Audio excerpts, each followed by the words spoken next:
수고하며 헌신한 주의 종들의 삶을 기억해 주시옵소서. 하나님, 더 많은 것으로 하나님께 드릴 수 있도록 저들의 위가 견고하여 지게 도와주시고, 하나님 말라기 3장 10절에 약속하신 그 약속의 말씀을 이루사 쌓을 곳이 없도록 부어주시는 은혜를 더하여 주시옵소서. 비옵고 원합니다. 아버지 하나님, 주님께서 복에 복을 더하시고 지경의 터를 넓히시며 환난과 근심과 걱정이 없게 하시고 하나님 앞에 믿고 간구하며 기도할 때마다 응답받는 주의 자녀들 다 되게 하소서. 주정예물을 드렸습니다. 또한 주의 전을 달리며 드려진 헌신들이 있습니다. 피아노로, 식사로, 교회를 청소함으로, 차량을 운행함으로, 또 강대상의 화분과 그리고 음료와 예배 드린 후에 봉사함으로 우리가 우리의 몸을 하나님께 드려 헌신하니 하나님께서 받으시기에 합당한 그러한 헌신이 다 되게 하시고 하나님께서 은혜 위에 은혜를 더하여 주시옵소서. 들어가도 나가도 복되게 하시고 우양의 새끼와 떡반죽 그릇이 복을 받게 하시며 이 백성 때문에 이 도시가 진흥하고 이 나라가 되는 역사가 있어지게 도와주시옵소서. 머리가 될지언정 꼬리가 되지 않게 도와주시고 남에게 구워줄지언정 꾸임받지 않게 도와주시며 항상 위에만 있어 하나님의 영광을 멋지게 드러내는 인생들 다 되게 하소서.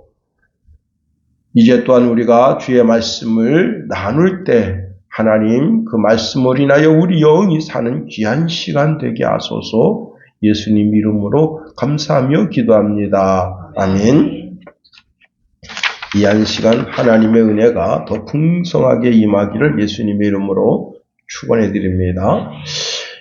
마귀가 들어간 가룟 유다, 그런 제목 가지고 말씀을 살펴봅니다.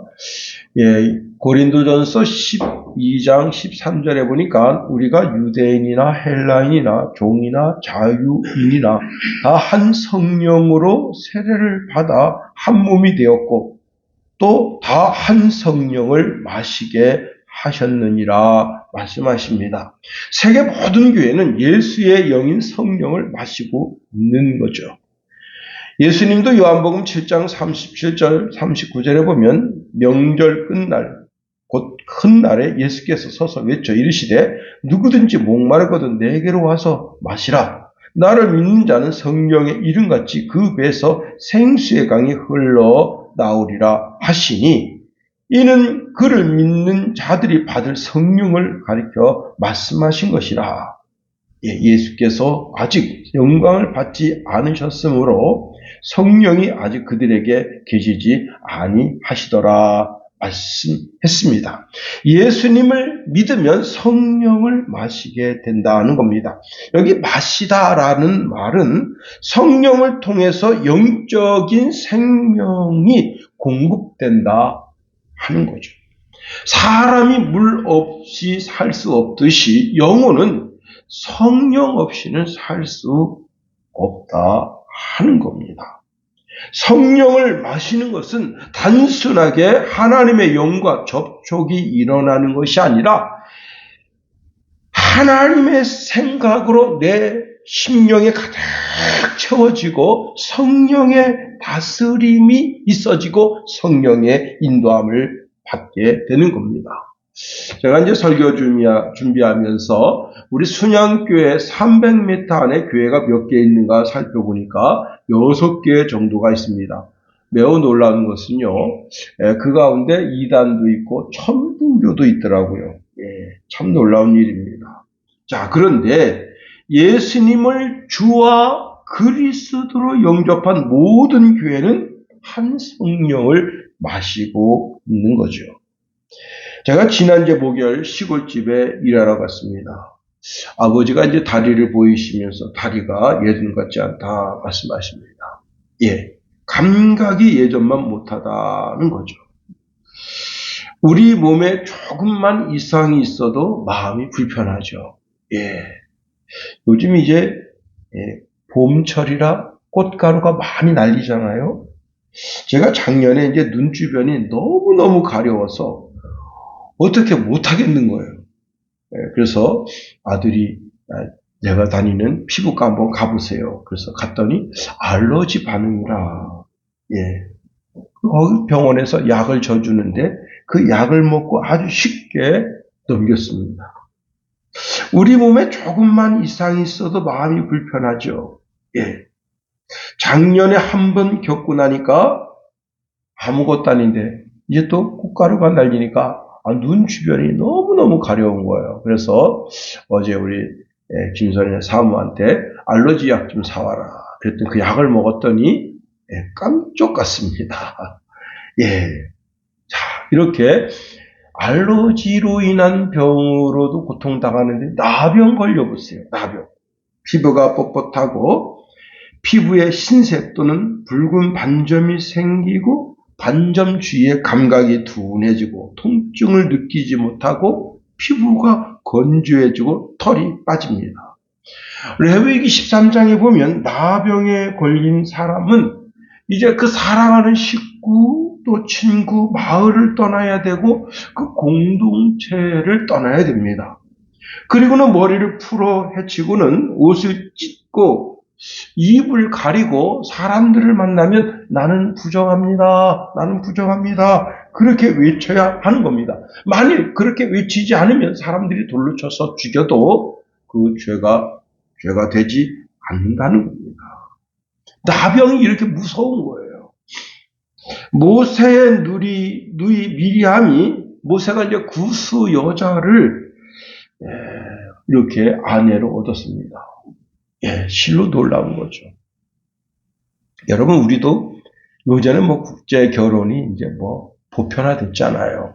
그래서 이게 아무렇지도 않게 다가오는데 20년 전, 30년 전 한민족 그래가지고 그 한민족 사상이 우리나라에 꽉 차고 있을 때 외국인 며느리를 본다. 쉽지 않은 겁니다. 그런데 여러분, 이 모세는 누굽니까? 이스라엘 민족의 지도자잖아요. 그럼 모범을 보여야 되잖아요. 모범을 보여야 할 모세가 이렇게 구스 여자, 깜둥이 여자를 아내로 얻었다 하는 겁니다. 그래서 미리암이 그 구스 여자를 아내로 얻은 것을 빌미로 해서 모세의 권위에 도전했습니다. 이렇게 말했습니다. 여호와께서 모세와만 말씀하셨느냐? 우리와도 말씀하지 아니하셨느냐? 이거 참 뭐라 그럴까요? 이게 참 이게 요거 마치 구스 여자를 얻은 것을 빌미로 삼아서 모세의 영적인 권위를 지금 짓밟고 있습니다. 그때 하나님이 들으시고는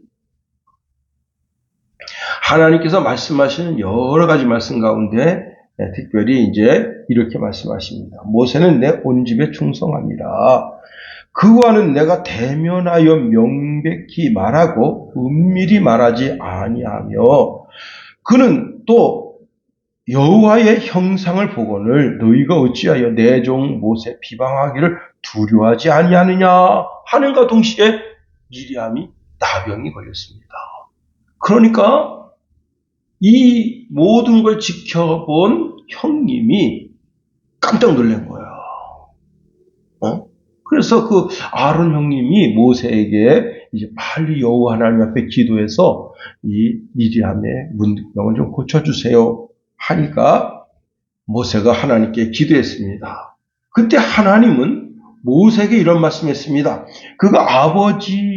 그의 아버지가 그의 얼굴에 침을 뱉었을지라도 그가 이래 동안 부끄러워하지 않겠느냐.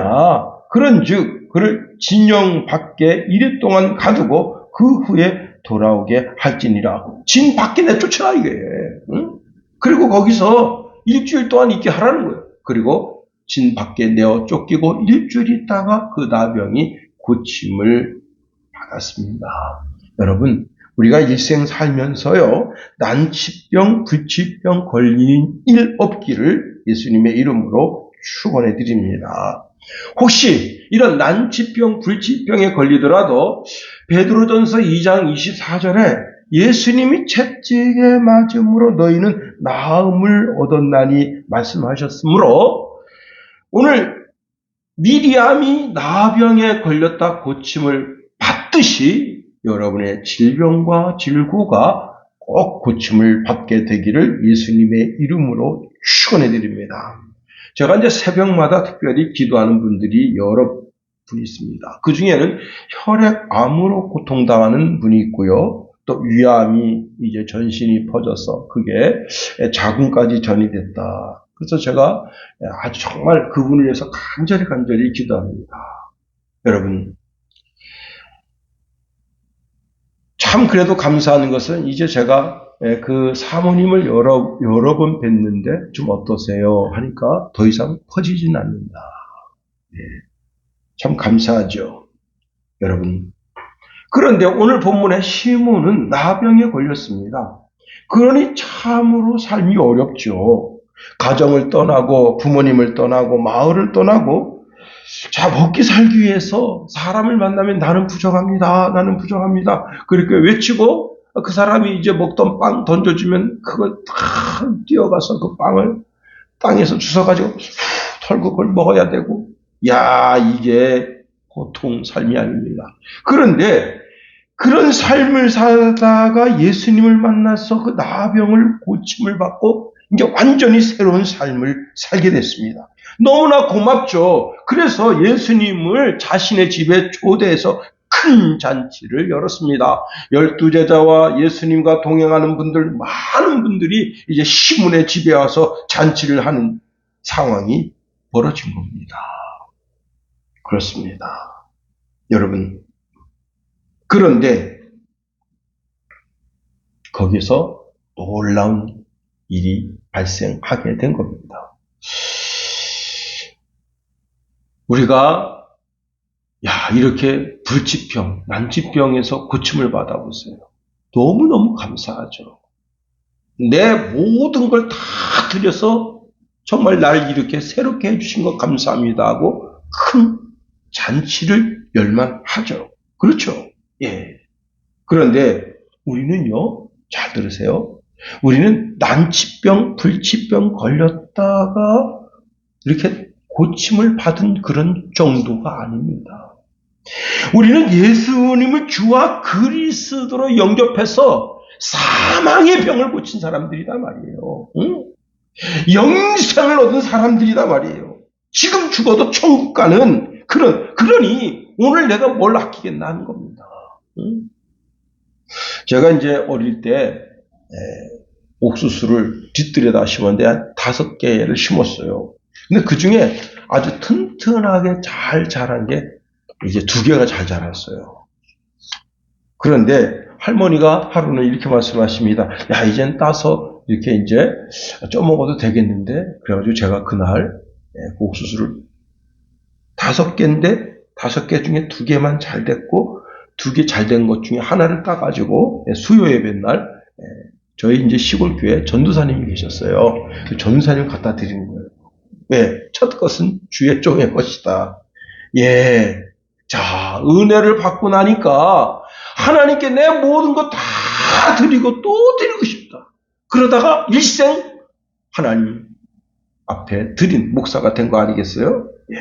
자, 시몬의 집에서 이렇게 주님께 내 일생 정말 최고 정성을 다해서 주님 앞에 잔치를 헤어드리는 그런 가운데 마리아라고 하는 여자가 나도 향유 옥합을 깨뜨려서 그 향유를 예수님의 머리에 붓습니다. 여러분, 이 향유 이름이 뭐라고요? 나드예요, 나드. 나드는 이 유대 지역에서 나는 게 아닙니다. 이것은 히말라야 약 4,000m 정도 되는 지역에 나는 식물이 있는데요. 그 식물이 이제 오늘은 나드라고 되어 있지만 실내 학명은 뭐냐면 스파이크 나드라 그렇게 되어 있습니다. 예. 식물의 뿌리로 만들어지는데 일단은 여러분 히말라야 4,000m까지 올라가야 되잖아요. 그러니까 뭐예요? 희귀하다 이게. 그러니 값이 비쌀 수밖에 없어요. 그래서 얼마 정도 되는가 하면 이게 300데나리온인데 300데나리온이라면은 한 노동자가 1년 동안 벌어야 되는 거예요. 여러분, 요즘 노가다 뛰시는 분이 일당이 얼마 되느냐? 30만 원 정도 된대요. 그러면 300일 계산해서 30만 원이면 얼마입니까? 어마어마한 돈이죠. 자, 그런데 여러분, 이 향수를 어떻게 합니까? 오늘은 제가 이제 향수를 안 뿌리고 나왔는데, 이제 우리 김산의 사모가 제가 이렇게 몸에 칙칙 뿌리니까, 아우, 그 비싼 향수를 왜 그렇게 뿌리냐고. 어떻게 합니까? 그랬더니, 칙 하고 이렇게 하라는 거예요.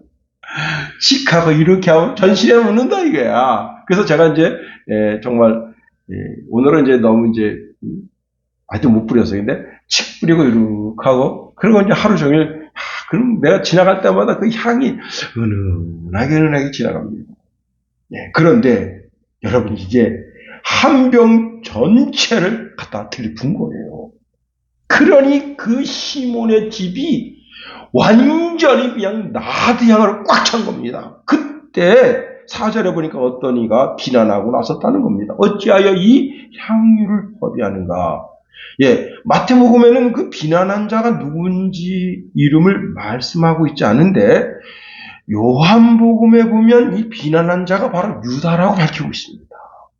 이 향유를 어찌하여 300데나리온에 팔아 가난한 자들에게 주지 아니하였느냐라고 말하고는 거기다 이렇게 주석을 달았습니다. 요한복음 12장 6절에 이렇게 말하면 가난한 자를 생각함이 아니요 그는 도둑이라 돈꾀를 맞고 거기 넣은 것을 훔쳐 가미러라. 300데나리온에 팔았습니다. 어마어마한 돈이죠. 그 중에 한 30데나리온, 10분의 1 정도 훔쳐도 누가 몰라요. 그런데 유다는 그 300데나리온에 팔아서 30데나리온 정도 자기 주머니에 넣을 수 있는 좋은 기회를 놓친 거야. 그래서 이것을 무슨 의도로 허비하느냐고 비난한 겁니다. 여러분, 효자는 부모 앞에서도 화를 내지 않습니다. 하물며 하나님 앞에서 화를 낸다. 스가랴서 2장 13절에 보니까 모든 육체가 여호와 앞에서 잠잠할 것은 여호와께서 그의 거룩한 처소에서 일어나심이니라 하라 했습니다. 여러분, 우리가 앞에서 살핀 것처럼 모세가 이방 여자를 아내로 맞이한 것을 빌미로 모세를 비방한 미리암처럼 나도 향유 빌미로 이 여인의 헌신을 비난하고 쓸데없이 왜 예수님 머리에다 그걸 붓느냐 했더니 예수님이 실로 놓을 말씀을 하십니다. 특별히 이렇게 말씀하셔요. 7절 말씀 보세요. 가난한 자들을 항상 너희와 함께 있으니 아무 때로도 원하는 대로 도울 수 있거니와 나는 너희와 항상 함께 있지 아니하리라. 그는 힘을 다하여 내 몸에 향유를 부어 내 장례를 미리 준비하였다 했습니다. 와, 깜짝 놀랄 일입니다. 그렇습니다. 자, 그런데 유다는 이것 가지고 마음이 분이 풀리지 않았습니다. 그래서 어떻게 했죠? 곧바로 대제사장에게 가서 예수님을 은 30에 팔겠다 했습니다. 자, 유다가 이렇게 한 것은 성경에 해석이 달렸는데 요한복음 13장 2절에 마귀가 벌써 시몬의 아들 가룟 유다의 마음에 예수를 팔려는 생각을 넣었더라 했습니다. 그리고 성만찬 예식할 때 그때 사탄이 그 속에 들어갔습니다. 요한복음 13장 27절에 조각을 받은 후 곧 사탄이 그 속에 들어간지라 했습니다. 유다의 마음에 그의 지정의를 사탄이 완전히 사로잡아 버렸다. 예수님은 유다에 대하여 요한복음 6장 70절에 유다는 마귀 새끼라 그렇게 말씀하셨습니다. 우리가 오늘 본문에 있는 말씀을 통해서 세 가지로 살펴보겠습니다. 첫 번째는요, 우리가 마귀에게 속으면 안 된다는 겁니다. 유다가 왜 이렇게 은 30에 예수님을 파는 행동을 했을까요? 유다는요, 남유다 출신으로, 남유다는 정치, 종교 중심 지역입니다. 그러니 더 현실적이고 정치적인 메시아를 기대한 겁니다. 당신은 로마의 압제를 받고 백성들이 사는데 그 백성들이 로마의 압제를 받는 것을 보면 울분이 터지는 거예요. 마음이 아픈 거예요. 다시 말하면 이 가룟 유다는 애국자입니다. 애국자. 그런데 예수님을 보니까 예수님은 오병이어의 기적을 베풀고 물 위로 걸어 다니시고 바다를 잔잔하게 하시는 능력이 있어요. 자, 이런 분이라면 로마의 압제를 당당하게 밀어내고 남유다에, 그리고 온 유대 땅에 참된 자유를 줄 수 있는 그런 분이라고 생각하고 예수님을 따릅니다. 그런데 예수님께서 말씀하실 때 이런 말씀하시는 거예요. 요한복음 18장 36절에 보니까 내 나라는 이 세상에 속한 것이 아니니라. 만일 내 나라가 이 세상에 속한 것이었더라면 내 종들이 싸워 나를 유대인들에게 넘기지 않게 하리라. 이제 내 나라는 여기에 속한 것이 아니니라. 누가복음 17장 21절에 또 여기 있다 저기 있다고도 못하리니 하나님의 나라는 너희 안에 있느니라. 결정적인 것이 뭐냐면 벳세다 들녘에서 오병이어의 기적을 베풀고 난 후에 예수님을 강제로 붙잡아서 임금을 세우려고 했대. 어떻게 했느냐? 제자들을 빼서 배를 타고 건너편을 가라 하고 예수님은 그 자리에서 싹 도망나가 버립니다. 거기에서 배신을 느끼는데 그 배신은 여러분 상상을 못하는 배신이에요. 오늘날 한나라당 그 정치인들이 박근혜를 배신하고 윤석열을 배신하는 그런 정도 배신이 아니에요. 그러니까 막 정념이가 떨어지는 거예요. 예수님한테. 예. 아니 그 자리에서 왕으로 추대해서 왕이 되면 이 갈릴리에서 왕이 돼가지고 군사를 일으켜서 막 유다로 진군해가지고 예루살렘을 진군해서 거기 그냥 빌라도를 밀어내고 그리고 그냥 로마 병사들을 밀어내고 그래 유대의 독립을 가져왔으면 얼마나 좋았어. 근데 예수님 치사하게 제자들 싹 빼들, 제자들 핵심 멤버잖아요. 제자들을 빼들려. 제자들도 다 무슨 꿈을 꾸고 있는가 하면 예수님이 정치적인 그런 왕이 될 것을 꿈꾸고 있단 말이에요. 그러니 조금만 부채질하면 되는 거예요. 그게. 그런데 예수님이 의리가 없어. 남자가 쪼잔해. 응? 그리고 예수님 요한이 투옥당했습니다. 투옥당했을 때 예수님이 정치적인 힘을 이렇게 자기 측근에 지금 정치적 그 권세를 가진 자들이 많으니까 그들 조금 이게 힘을 보태서 세례 요한이 지금 이렇게 오기에 갇혔는데 좀 힘을 보태서 좀 풀어주게 압력 좀 집어넣지. 그러면 할 사람이 많습니다. 그런데 눈 하나 깜짝 안 해요. 그리고는 요한의 제자들이 이제 요한이 감옥에 갇히고 자기한테 오니까 예수님 다 받아줘. 이게 뭐야 이거. 응? 자, 그리고 결정적인 것은 요한이 순교를 당했는데 장례식장에 가지도 않습니다. 그리고 예수님이 안 가시는 것도 안 가시는 건데 예수님의 제자 가운데는 세례 요한의 제자가 있는데 그 세례 요한의 제자가 가는 것도 별로 기뻐하지 않아요. 자, 그러니까 결국은 그런 섭섭한 마음. 무슨 마음이라고요? 섭섭한 마음. 우리 목사님 내가 이렇게 그냥 감기 때문에 고통당하고 말이지.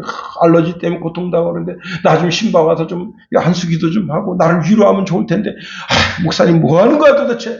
섭섭한 마음. 그 마음을 뜻한다. 여러분 혹시 친구 간에도 섭섭한 마음, 위에 직장 상사에게 섭섭한 마음, 친구, 부모님의 섭섭한 마음. 우리 친구 목사님이 저한테 하소연합니다. 4년 전 좋지 않은 일로 자기 딸하고 다퉜는데 지금 4년 동안 대화가 없어요. 딸아. 가슴이 찢어진다, 지금. 응? 이런 마음을 누가 하느냐. 내가 허허하니까 모든 사람들이 다 그냥 마음이 넓고 너그러운 사람으로 그렇게 이해하는데 나는 가슴이 찢어진다는 거예요. 지금 매일매일 운다는 거예요. 걸음 한 걸음 한 걸음 옮길 때마다 운다는 거예요. 응? 섭섭한 마음 갖지 말라. 어떻게 대화를 시도하려고 해도 그 딸년이 좋아하는 통닭 그게 좀 비싸대요. 그래서 3만 8천 원인데 그 비싼 통닭을 사서 갖다 놓고 해도 안 먹고 아빠하고 대화도 안 하고 미친다. 가슴이 찢어지네 가슴이. 그 3년 전 4년 전 그 섭섭한 마음을 그 푸질 않고 이제 시집갈 날짜를 받았는데 나보고 어떻게 하면 좋겠냐는 거야.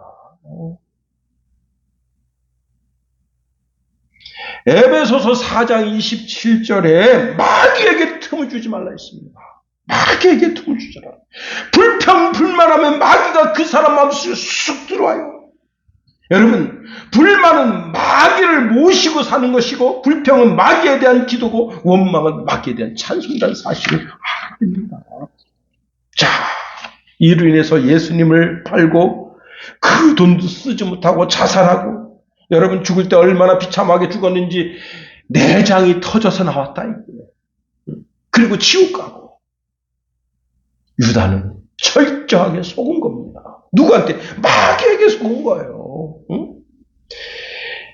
이 세상에 있는 모든 것을 다 버리고 최고의 보아인 예수님을 주님으로 모시고 최고의 영광, 최고의 존귀를 얻을 수 있는 기회를 잡았음에도 불구하고 그걸 놓친 거예요. 에덴 동산의 하와가 마귀에게 속아서 선악과를 따먹고 결국은 여러분 해산하는 고통이 더하고 남편을 사모하고 결국은 어떻게 됐습니까? 에덴 동산에서 쫓겨났잖아요. 마귀에게 속으면 이렇게 되는 거예요. 응? 그렇습니다. 베드로전서 5장 8절 9절에 보니까 근신하라 깨어라 너희 대적 마귀가 우는 사자와 같이 두루다니며 삼킬 자를 찾나니 이번에 이제 늑대가 탈출해가지고 여러분 얼마나 나라 국민들이 근심했습니까? 왜? 늑대잖아요, 늑대. 늑대는 뭐예요? 응? 공격성. 사람 한 사람이라도 물어 죽였으면 어쩔 뻔봤어. 굶주렸는데. 그 늑대가 그냥 두루두루 삼킬 걸 두루두루 찾아다니는데 다행히 사람 안 물어 죽인 게 다행이에요. 물어 죽였으면 어떻게 됩니까? 사살이지. 이름이 늑구인가 어쩐가. 그렇습니다. 잘 들으세요. 사탄이 아주 무서운 존재로 나타나는 게 아닙니다. 내 마음을 위로하는 위로자처럼 나타나고 광명의 천사로 나타납니다. 그리고 나를 속이는 거예요. 그러니 언제나 마귀에게 우리의 마음을 빼앗기면 안 된다. 두 번째로 우리는 마귀에게 속지 말아야 하지만 마귀가 쓰는 사람하고도 같이 있으면 안 됩니다. 자, 아담이 하나님께 직접 말씀을 받았어요. 어떤 말씀을 받았는가 하면 에덴 동산 정중앙에 선악을 알게 하는 나무 열매를 먹지 마라. 너가 그거 먹으면 반드시 죽는다. 반드시. 똑똑히 분명히 알아들었습니다. 그런데 만일 사탄이 아담에게 그 하와를 유혹하듯이 그렇게 유혹했다면 아담은 넘어가지 않았을 거예요. 그런데 하와가 그 선악과를 따먹고 남편에게 줍니다. 이게 열매를 보니까 금단의 열매야. 근데 하와가 막 눈물로 솟습니다. 여보, 나 이 선악과 따먹고 이제 나는 죽게 생겼어. 나만 죽으면 어떡해? 우리 부부 일심동체인데 같이 먹고 같이 죽어야지. 그리고 울며 호소하니까 이 멍청한 아담이 그래? 같이 먹을까? 여러분 잘 들으세요. 마귀는 어떤 사람을 쓰느냐? 거절하지 못할 위치에 있는 사람을 쓴다는 거예요. 응? 거절하지 못할 사람을 쓰는 거예요. 자, 이 세상에 마귀도 활동하지만 마귀 편에 서 있는 사람들이 너무 많습니다. 아주 절묘한 거짓말로 우리를 속인다. 이재명이가 예수 부활 축하한다고 하니까 예수 부활 축하하는 줄 착각하면 안 된단 말이에요. 응? 교회를 지금 핍박하고 교회를 지금 폐쇄하려고 하는 법을 만들고 있는데 멍청한 이영웅 같은 놈들이 거기다 쎄쎄쎄 하고 있으니까 안 된단 말이에요. 정신 차리라고. 어떻게 교회를 폐쇄하는 법을 만드냐 말이에요. 동성애 폐지법 이런 거나 만들고. 정신 차려야 돼요. 마귀가 쓰는 존재들하고 같이 있으면 안 된단 말이에요. 응? 그렇습니다. 우리가요, 여러분, 제가 아주 오래전에 한 장로님 이야기를 들었습니다. 그 장로님이 이제 이 바이어를 만났는데 이 바이어가 이렇게 말합니다. 요 소주 한 잔 받으면 내가 여기다 사인할게. 장로님이 자기 신앙에 걸립니다. 이놈이 근데 장로인 거 알아. 야, 저는 술을 못합니다. 제가 대신 차를 한 잔 하겠습니다.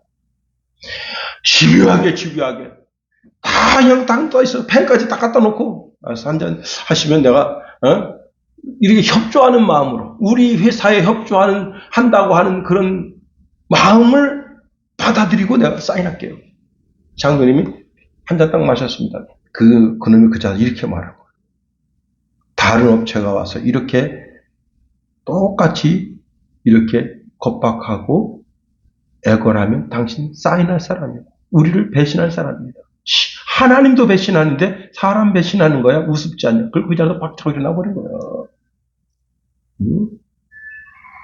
우리는 생각할 때 그 사람이 나쁘다고 생각하지만 장로가 신앙을 지켰다면 나는 이 사업 안 해도 괜찮습니다.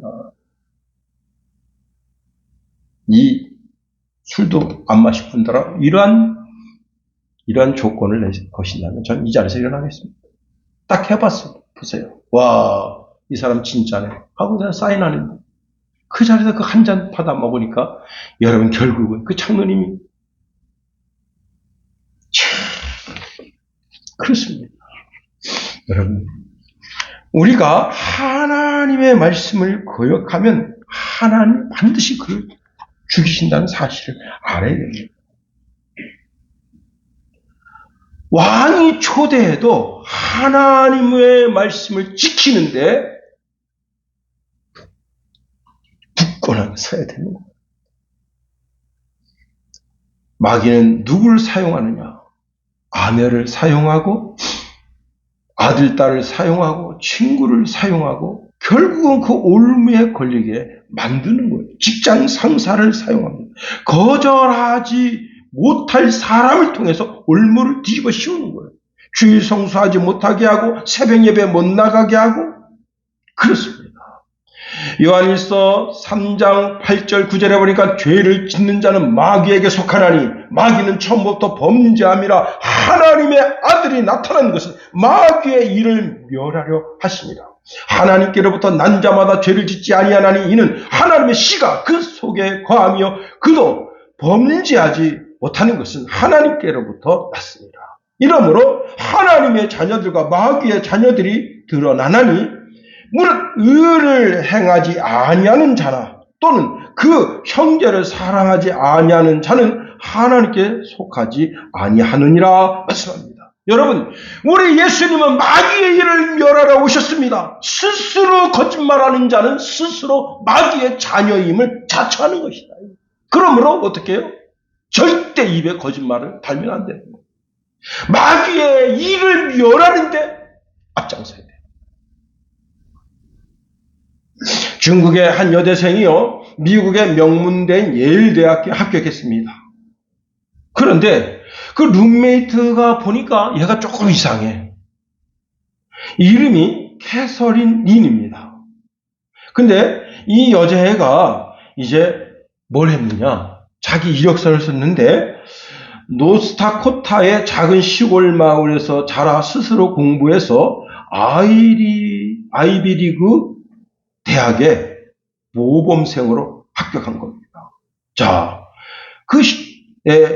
노스다코타라고 하는 작은 마을에서 자랐다. 그래서 이야기가 구구절절이에요.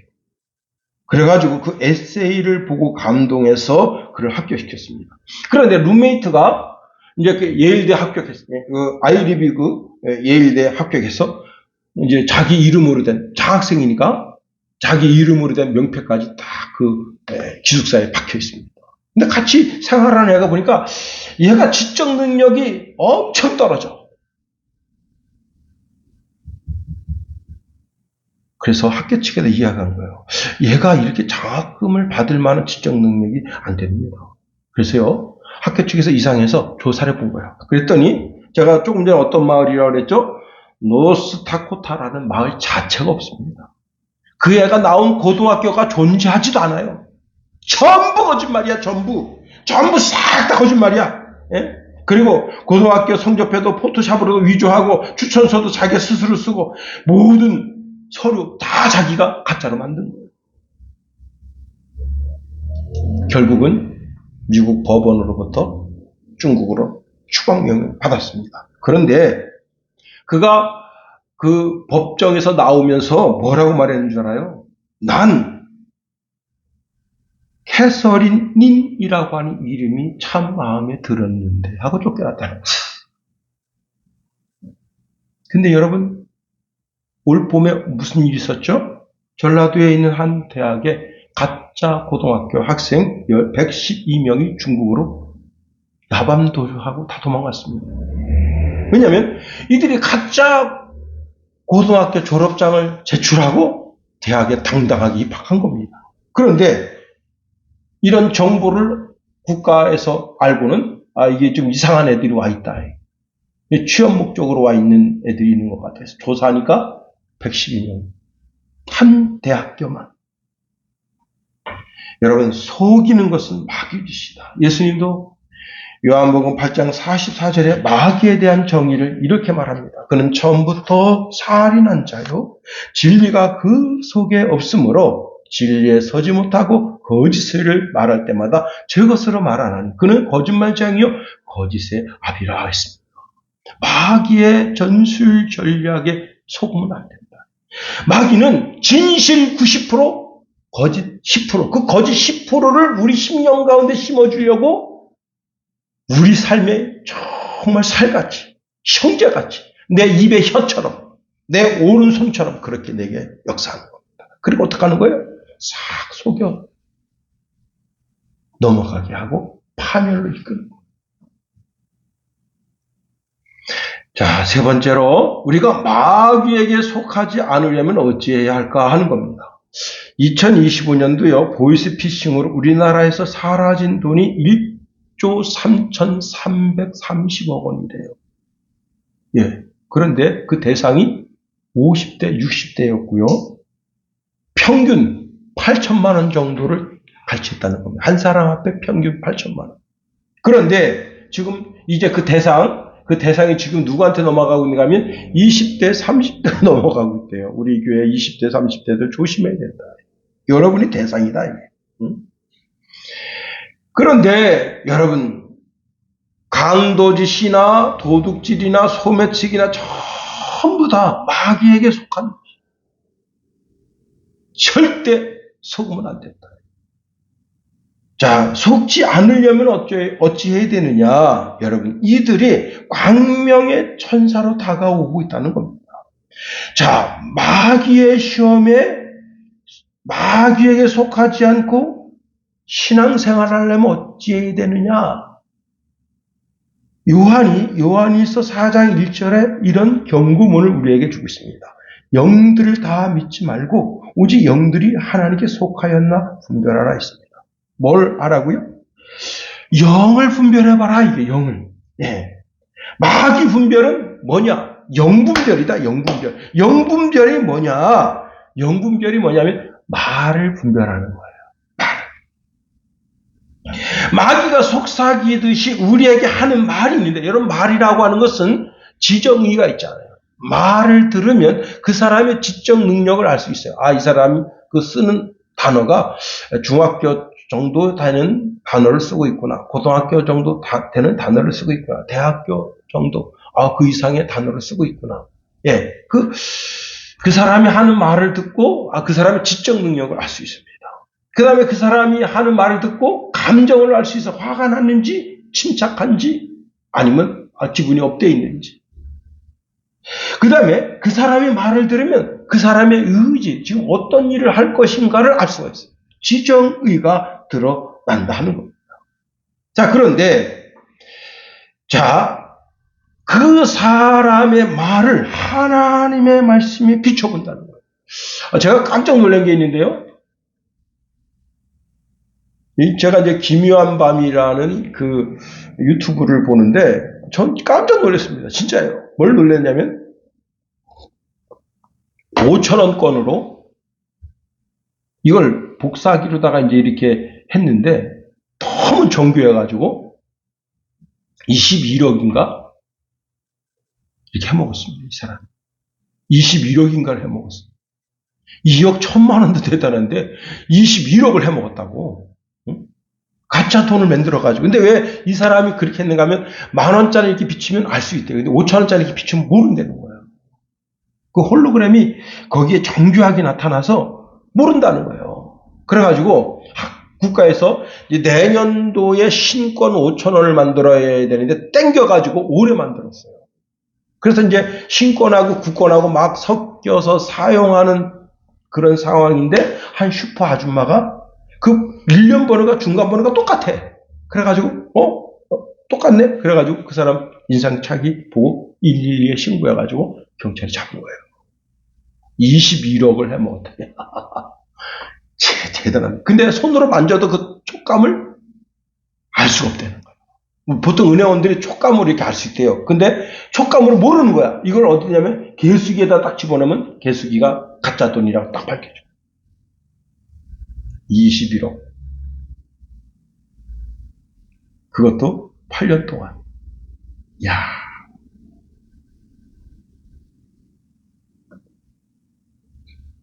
영분별이 뭐라고요? 말분별. 말을 분별하는 거. 어떻게? 하나님의 말씀에 비춰보는 거야. 이게 진짜인가 아닌가? 사도행전 17장 11절에 보니까 베레아에 있는 사람들은 데살로니가에 있는 사람들보다 더 너그러워서 간절한 마음으로 말씀을 받고 이것이 그러한가 하여 날마다 성경을 상고하므로.